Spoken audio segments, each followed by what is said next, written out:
Hola, el día de hoy vamos a presentar cuáles son los principios de la comunicación celular, así como también cuáles son los principales tipos de comunicación celular.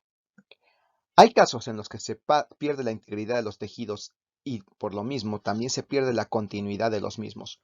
Un ejemplo del daño al sistema es el daño al sistema nervioso y a diversos tejidos causados por la bacteria causante de la lepra. Esta bacteria lleva por nombre Mycobacterium lepre y Mycobacterium lepromatosis. Daña, como ya mencioné, el sistema nervioso y también distintos tejidos hasta ocasionar la pérdida de distintas partes del cuerpo. Este es un caso patológico en el cual se pierde la integridad y la continuidad celular. Pero más allá de los casos patológicos, a diario experimentamos pérdida de tejidos. Un caso es la descamación diaria de la piel. Se nos caen millones de células muertas del epidermis que son reemplazadas por células que se producen en la dermis, que son los nombres de las capas exterior e interior de la piel respectivamente. Pero llega un momento en que se pierde esta capacidad de regeneración y eso es lo que observamos durante el envejecimiento. En muchas especies de árboles hemos observado que sufren la caída de sus hojas al llegar el otoño, pero que las vuelven a recuperar o vuelven a brotar en primavera. ¿De qué dependen estos procesos de renovación? ¿Qué los limita?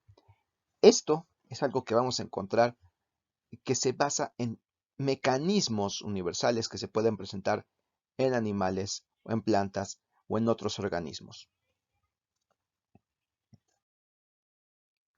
Pero primero debemos entender que un organismo pluricelular se mantiene saludable y funcional gracias a que los tejidos cumplen funciones especializadas, es decir, presentan una división del trabajo, mientras que a su vez esto implica una coordinación de funciones, lo cual no puede existir sino a consecuencia de la comunicación de las partes del cuerpo. Además, la integridad de los órganos depende de la continuidad entre los tejidos, misma que es el resultado de la unión física entre las células. En el ejemplo que estamos ilustrando aquí, vemos cómo después de una fractura, los tejidos recuperan su integridad gracias a la comunicación y a la formación de uniones entre las células. Es por ello que hablaremos de esto a continuación. Los organismos multicelulares van a presentar distintos tipos de uniones y algunas de ellas son las que se van a presentar en ciertos organismos. Las más comunes son las que se enlistan aquí. En organismos vertebrados vamos a encontrar uniones estrechas, uniones en hendidura, desmosomas, uniones adherentes y hemidesmosomas. En invertebrados vamos a encontrar un tipo de unión característico que se llama uniones septadas. Y en las plantas con semilla encontraremos plasmodesmos. Pero antes de hablar de esto, tenemos que hacer un recordatorio, y es que todas las células eucariontes, además del núcleo, tienen al interior un cicloesqueleto, el cual consiste de una red de proteínas estructurales que los conforman los microfilamentos de actina, microtúbulos de tubulina y filamentos intermedios. El citoesqueleto va a mantener la forma de la célula, pero también contribuye a posicionar los distintos orgánulos en su lugar, pero también muy importante, permite la motilidad en el citoplasma y el desplazamiento de las células. Revisando la constitución de distintos tejidos en animales, podemos distinguir distintos tipos de uniones que mantienen la integridad y la continuidad de los tejidos. En el tejido conectivo se forman principalmente uniones entre las proteínas del citoesqueleto y las proteínas de la matriz extracelular. La matriz extracelular, como bien dice aquí, es un medio externo formado por proteínas y glicoproteínas secretadas por las células. En este tejido, las células no se unen directamente entre sí, sino que quedan fijas a esta matriz. Y esto también permite que este tejido tenga flexibilidad y movilidad. Los tejidos epiteliales, por el contrario, presentan un acomodo de células muy ordenado y empaquetado. Podemos encontrar este tejido recubriendo a tejidos y todos los órganos, tanto las partes internas como las partes externas. Lo que mantiene unidas a las células de los epitelios son proteínas que atraviesan las membranas laterales y además quedan fijas a la lámina basal, que es tejido conectivo que queda subyacente a los epitelios. Así que entonces vamos a ver uniones entre las caras laterales de las células y también con la lámina basal, manteniéndolas en su sitio, dándole forma al órgano. En los epitelios entonces vamos a encontrar distintos tipos de uniones. La estructura general de los epitelios es la que se muestra en la figura de arriba a la izquierda. En este epitelio vemos que varias células epiteliales forman una cubierta o una capa externa que va a cumplir varias funciones. Uno, de un lado va a estar en contacto con medio acuoso y ahí vamos a encontrar que las células tienen una forma muy especial con proyecciones. En muchos casos esto se observa en el epitelio del pulmón, pero también en el epitelio del intestino y de otros órganos que van a presentar entonces modificaciones. En este caso, la membrana apical presenta microvellosidades. Las células epiteliales entonces van a presentar una polaridad que permite distinguir la zona apical orientada hacia el exterior acuoso, las regiones laterales y la región basal. La membrana apical cumple funciones particulares y generalmente es muy flexible. En cambio, las regiones laterales de la membrana están en contacto con las células adyacentes y ahí encontramos cuatro tipos de uniones que son las que se indican aquí. Las uniones son las uniones en hendidura, las uniones de adherencia, las uniones estrecha y los desmosomas. Todos estos en la membrana lateral de las células epiteliales. En cada unión hay proteínas estructurales y fibrosas que atraviesan la membrana, es decir, son proteínas transmembranales. El diagrama que se muestra arriba a la derecha muestra de manera esquemática las estructuras de estas proteínas fibrosas que atraviesan la membrana citoplasmática de las células adyacentes. La atraviesan, se contactan, forman enlaces y se conectan con otras proteínas que van de un lado al otro de la célula. Hay muchos tipos de proteínas y estas se conectan entonces con el citoesqueleto de las células en cuestión.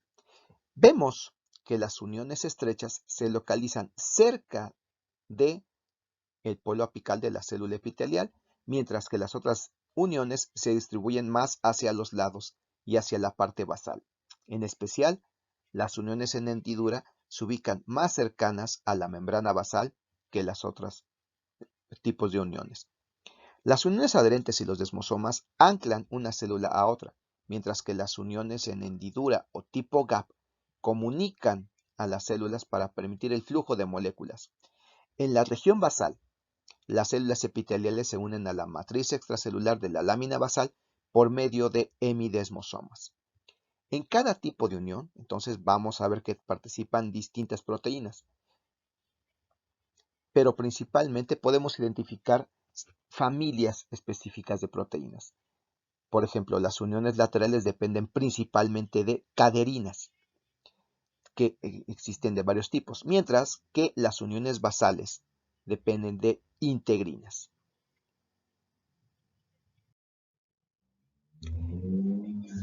Vemos además que los desmosomas son muy importantes para mantener los órganos tubulares bien cerrados, como el ejemplo que se muestra en la figura, donde tenemos el intestino delgado y las células epiteliales de este intestino delgado van a tener desmosomas que prácticamente engrapan las células adyacentes.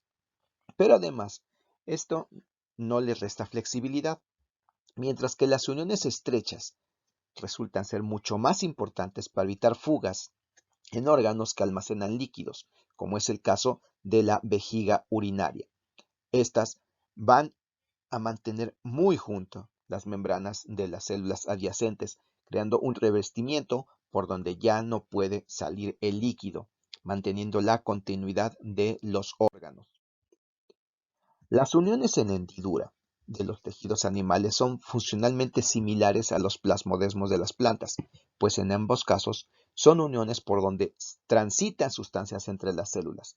Por eso se les considera uniones comunicantes.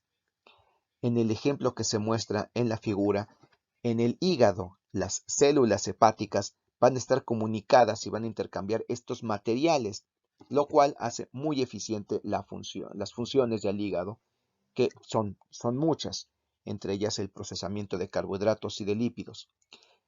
En el caso de las plantas, los plasmodesmos son auténticos puentes de comunicación donde se conecta el citoplasma de una célula con otra, lo cual favorece el paso no solamente de solutos, sino también de agua, como podemos ver en este ejemplo donde se ilustra las células de la raíz como están conectadas por estos puentes citoplásmicos, que son los plasmodesmos. En resumen, las uniones cumplen funciones específicas y tienen una estructura especializada gracias a proteínas fibrosas estructurales de las familias que se indican aquí. Recapitulando, las uniones estrechas van a sellar el espacio entre células epiteliales y las principales proteínas transmembranales pertenecen a la familia de las caderinas. Las uniones adherentes conectan filamentos de actina en una célula con los filamentos de actina de la célula vecina y participan también proteínas de la familia de las caderinas. Los desmosomas van a conectar filamentos intermedios entre células adyacentes y también dependen de un tipo de caderinas especiales que no tiene caso indicar las diferencias aquí, en esta charla introductoria. Las uniones comunicantes, o también llamadas uniones en hendidura o uniones de tipo gap, permiten el paso de moléculas pequeñas que sean solubles en agua y que van a pasar de una célula a otra. Y aquí participan otro tipo de proteínas que son las conexinas, las cuales forman el conexón, que es este canal que conecta una célula con otra. Los semidesmosomas, por otro lado, anclan los filamentos intermedios a la matriz extracelular de la lámina basal y aquí las proteínas transmembranales más importantes son del tipo de las integrinas. Ahora que hemos revisado qué es lo que mantiene la continuidad y la integridad de los tejidos y de los órganos, hablaremos de los mecanismos de comunicación en mamíferos. En términos de comunicación celular, en mamíferos hay dos mecanismos principales, la señalización neuronal y la señalización endocrina. Ambos transmiten mensajes entre distintas partes del cuerpo y constituyen la base que hace posible respuestas rápidas de los animales a los cambios del ambiente. Es decir, está estrechamente relacionado con la propiedad de irritabilidad que tienen todos los organismos animales. En la señalización neuronal vemos que el impulso nervioso es una señal eléctrica que viaja a través de las neuronas para llegar a distintos tipos de células, que pueden ser otra neurona, músculo o bien una glándula, lo cual estimula cambios, es decir, una respuesta en estas células o tejidos que contacta la célula neuronal. Por otro lado, la señalización endocrina depende de glándulas que producen sustancias químicas que van a viajar distancias que pueden ser variablemente cortas o largas hasta llegar a un tejido diana, un tejido receptor que va a desencadenar una respuesta. Entonces podemos ver que los cambios pueden ser la transmisión de un impulso nervioso, contracción, secreción o cambio metabólico en los tejidos que son contactados por estos mecanismos de comunicación. Un poco más en detalle, la señalización nerviosa consiste en la propagación de una señal eléctrica. A esta señal se le llama impulso nervioso o potencial de acción a través de células especializadas llamadas neuronas y la liberación de mensajeros químicos llamados neurotransmisores. Las respuestas generalmente son casi inmediatas. Lo que vemos en la ilustración es la representación del contacto entre una célula nerviosa y otra llamada sinapsis, de lo cual hablaremos después.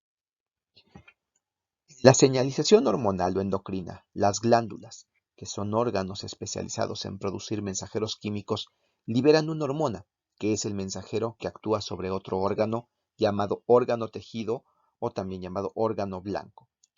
El tejido diana produce una respuesta y las respuestas pueden tardar varios minutos en ocurrir, pero generalmente son cambios permanentes. Usualmente, tanto los sistemas endocrino y nervioso actúan en conjunto para mantener la homeostasis en los organismos animales. Los mensajeros químicos, ya sean hormonas o neurotransmisores, van a desencadenar 3 o 4 posibles respuestas: el movimiento, la liberación de sustancias o cambios en la actividad de enzimas por cambios en expresión genética, además de la transmisión de un impulso nervioso si es que es una neurona, la célula que recibe la información.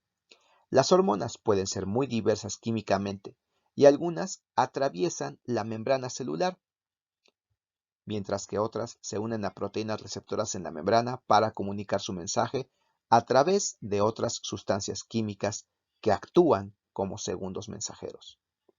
Esto va a depender de la naturaleza química de las hormonas. En la ilustración vemos que se nos indica que las hormonas de tipo peptídicas o amínicas, es decir, que tienen características polares, se unen a un receptor en la cara externa de la célula y actúan a través del receptor sin entrar a la célula, pero a través de segundos mensajeros. Aquí se da el ejemplo de una sustancia que se llama AMP cíclico y que va a modificar la actividad de la célula, modificando la actividad de enzimas que ya están presentes en la célula. Por otro lado, hay hormonas que son liposolubles, es decir, que se disuelven en lípidos y pueden atravesar la membrana plasmática y que van a encontrarse con su receptor ya al interior de la célula, usualmente cerca o en el núcleo. Y en el núcleo se van a asociar con esta proteína receptora para formar un complejo de proteínas que van a modificar la expresión genética. ¿Cómo? Uniéndose al ADN, alterando el patrón de expresión genética y estimulando la síntesis de nuevas proteínas. Es decir, aquí va a haber nuevas proteínas que van a modificar la conducta de la célula. Bien, y hasta aquí hemos llegado con nuestra breve revisión sobre las uniones celulares y los principios de comunicación celular. Estas son las fuentes de información que tomamos para la realización de este video. Esperamos que les haya gustado. Muchas gracias por su atención.